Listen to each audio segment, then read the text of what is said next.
Ce faci, Tanu? Ce faci? Dormi? Haide că te las să dormi. Salutați tuturor, bine v-am găsit să vă regăsit la un nou videoclip. Acesta vă mulțumesc pentru 56 de abonați, dar nu o să fac acum videoclipul special, ci doar un scurt videoclip, dar vreau să vă mulțumesc pentru că nu mai fac un videoclip special pentru așa, deci până să facem 100 de abonați va fi următorul videoclip. Așa că acum mergem pe la iepuri să vedem ce fac. Am văzut Tanu aici doarme. Devenim. Uitați-vă doar cât de mare a crescut ovăzul. Bună dimineața. Este 11:47 ceasul. Am văzut că ai... De ce ai vărsat ăsta? De ce l-ai vărsat? Zici mie, de ce l-ai vărsat? Să mâncărică are. Asta din câte vedem a vărsat mâncarea. Na. Noroc că am aici apică să le pun. M-a dus apica. Granule. Ia uitați. Bun, vedeți, am pus aici apă. Și acum le punem și lui. Opa. Sticla de apă.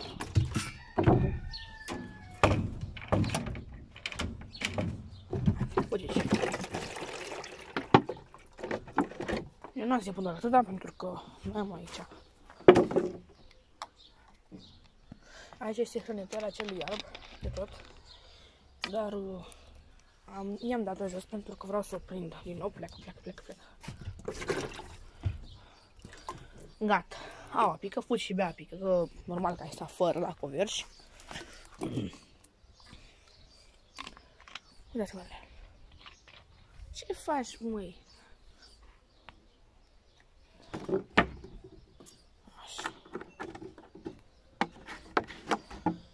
Așa, acum să luăm cărica. Acesta alb mănâncă foarte mult. Uite, mă, du-te și bea apică, hai. Am să-l prind după aceea, măi. Fugi.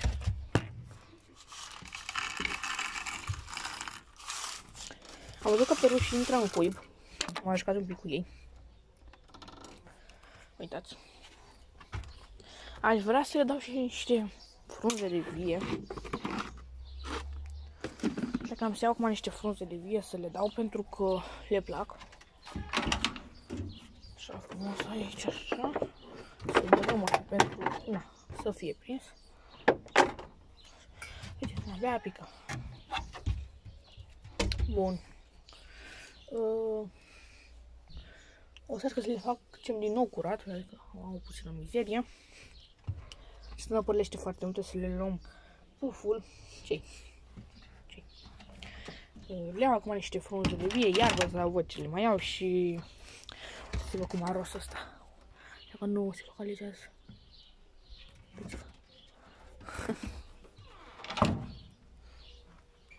Revin. Gata, am luat frunze aici. Le pun frumos aici pe scaun. Luăm scaunul acesta. Îl pun și stau frumos aici. Și au așa și le dau. Putem. Căzut. Așa, a căzut frumos. Poftim, să nu mănânci și degetul, te rog. Și stau aici frumos și le dau la fiecare în parte să mănânce. Așa ca să-i filmez pe amândoi.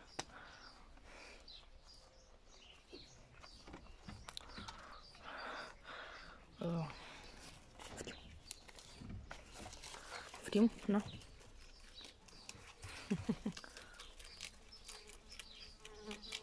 Toată așa, este niște păr. Uitați. Uitați cum a ros, doar cușca. Uitați-vă la șachetele ăsta. Deci l-a făcut. Cred că vrea să-i fac. Uitați și pe te jur. Cred că vrea să cumva să evadeze, nu știu. Și are de gând.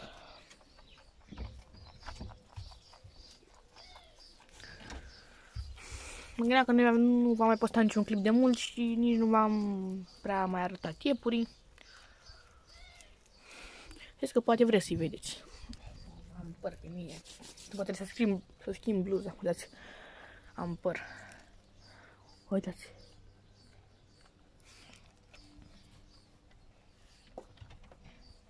Uite-mă.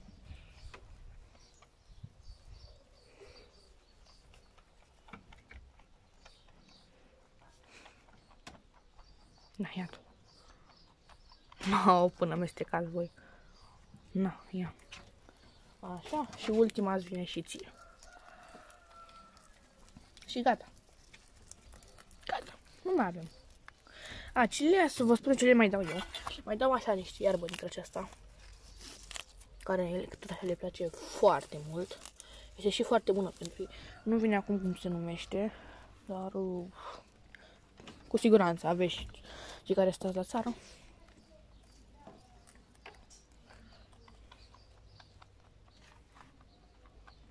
Na, ia.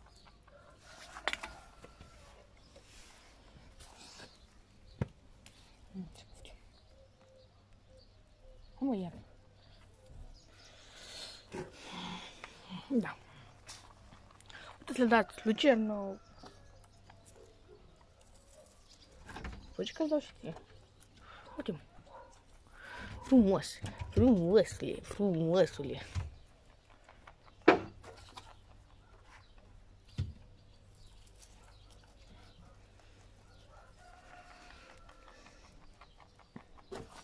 Acum le pun așa jos, că sunt foarte micuțe.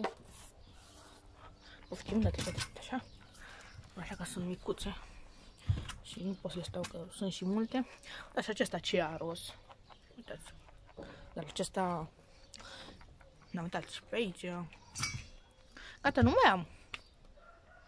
Uitați, asta era lui. Uitați-vă cum am făcut-o. Poate mai roz așa. Hai, fugiți, gata. Gata. Hai, stimă un pic. Gata. Așa, aici, așa. Bine, hai și tu, hai.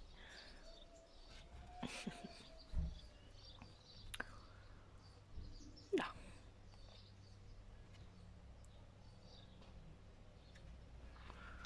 Miros și tu?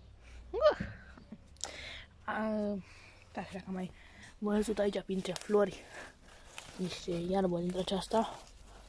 Și când văd, o iau și le dau, pentru că v-am zis că le place. Poftim, da. Și dacă tot le place, de ce să nu le și dau?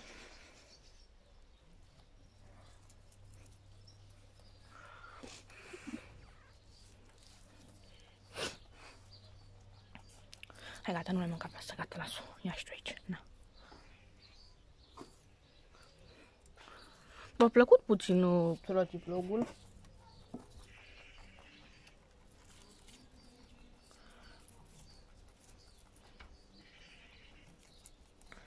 Oh, Doamne, cât păr, mă. Așa. Hai. Tu o gură. Tu o gură. Hai, tu una. Și gata. Asta a fost și masa.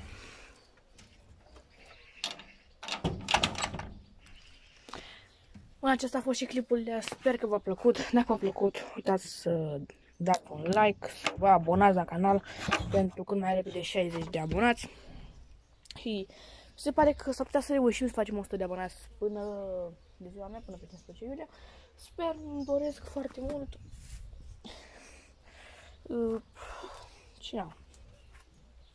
Am încercat acum să vă filmez ceva și noutăți, nu știu ce să vă mai tot filmez, dar până data viitoare eu am fost Ștefi, vreau să pe canalul Ferma lui Ștefi, iar noi ne revedem cam în fiecare zi cu un nou videoclip. Pa, pa!